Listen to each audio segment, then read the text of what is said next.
ख़वातीन व हज़रात, आप तमाम को Mohammad Arif Awan advocate supreme court की जानिब से ईद उल फितर की खुशियाँ बहुत बहुत मुबारक हों। ये दिन दुनिया भर के मुसलमानों के लिए खुशी का और मसरत का दिन है।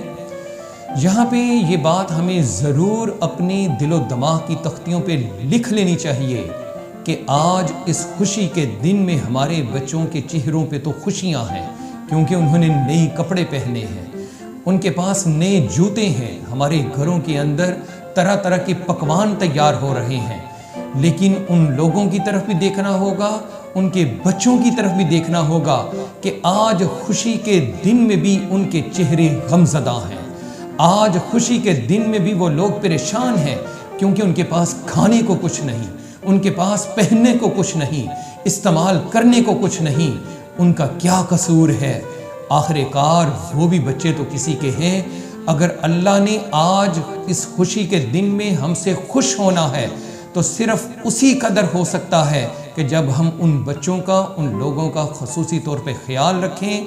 वो हमारे भाई हैं, हमारे ही बच्चे हैं, हमारी बेटियां हैं, हमारी बहनें हैं, हमारी माएँ हैं। उनको अपनी खुशियों में ज़रूर शामिल कीजिए।